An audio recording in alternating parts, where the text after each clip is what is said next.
નમસ્કાર મિત્રો, આજે આપણે બોરીવલી મુંબઈમાં આવેલી મંડપેશ્વર રોડ ઉપર મંડપેશ્વર ગુફાની મુલાકાત લઈશું. જે કહેવાય છે કે 1500થી 1600 વર્ષ જૂની આ ગુફા છે અને આ ગુફાનું બાંધકામ બૌદ્ધ સાધુઓ દ્વારા કરવામાં આવેલું હતું. તો ચાલો મારી સાથે.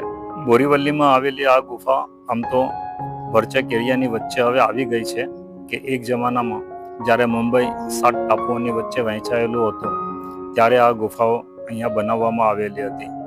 પરંતુ અત્યારે અહીંયા ચારેકોર વસ્તી થઈ ગઈ છે અને આ રોડ ઉપર સતત આ રીતે તે ટ્રાફિક રહ્યા કરે છે.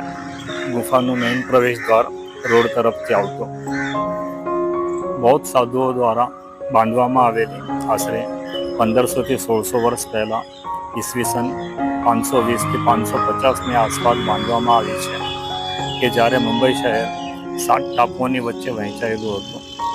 બૌદ્ધ ધર્મનો પ્રચાર અને પ્રસાર કરવા માટે આ રીતે બૌદ્ધ સાધુઓ વ્યાપારનો જે માર્ગ હોય એ માર્ગ પર ગુફાઓ બનાવીને ધર્મનો પ્રચાર અને પ્રસાર કરતા હતા.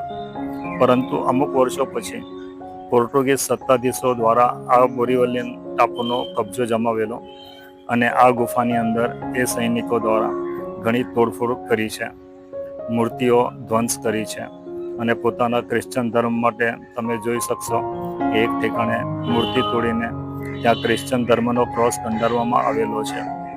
શંકર પાર્વતીનો વિવાહ પ્રસંગને દર્શાવતું એક અતિશય નયનરમ્ય દ્રશ્ય પથ્થરમાં કંડારવામાં આવેલું છે. એ કલાકૃતિ આજે પણ 1500-1600 વર્ષ પછી પણ આપણને અચંબામાં મૂકી દે છે. જોકે તે વાસ્તુ સ્થાપત્યને હાનિ પહોંચાડવામાં કોઈ કસર બાકી નથી રાખી. ગુફાની ઉપર આગળ તમે જોશો જે દિવાલોથી ચણીને અલગ અલગ રૂમો બનાવવામાં આવ્યા છે તે પોર્ટુગીઝ સૈનિકોની છાવણી અને ચર્ચ છે. પાછળના ભાગમાં ક્રિશ્ચન કબ્રસ્તાન છે. ગુફાના પ્રવેશદ્વારો પાસે તે પગથિયાની બંને તરફ સિંહની મૂર્તિઓ હતી જે ચોખ્ખું દેખાઈ આવે છે કે એની તોડફોડ કરવામાં આવી છે. એ બીજું કોઈ નહીં પણ પોર્ટુગીઝ સૈનિકો દ્વારા કરવામાં આવી હોય એ રીતે ખ્યાલ આવે છે. મોટો વિશાળકાય હોલ બનાવવામાં આવ્યો છે જેને મધ્ય સ્થાને કોઈ પણ સ્તંભ નથી. એ ભવ્ય મંડપ પરથી આ ગુફાનું નામ મંડપેશ્વર ગુફા પડ્યું હોય. અહીં સામે શંકરનું મંદિર છે, મધ્ય સ્થાને શિવલિંગ છે અને અહીંયા દરવાજા પાસે તે નંદીની ખંડિત મૂર્તિ આપણે જોઈ શકશું. મંદિરના ગર્ભગૃહમાં શિવલિંગની સ્થાપના કરેલી છે જે જર્જરિત હાલતમાં છે અને આગળ પણ બીજી એક શિવલિંગ મુકાયેલી છે. આજે તમને બેલ દેખાય છે તેનો જે ઘંટનાદ થાય છે તેના પડઘા આ મંદિરનું બાંધકામ એ રીતે છે કે તેના પડઘા આપણને સંભળાય છે એ તમે સાંભળી શકશો.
શિવ પાર્વતી વિવાહમાં દેવી દેવતાઓ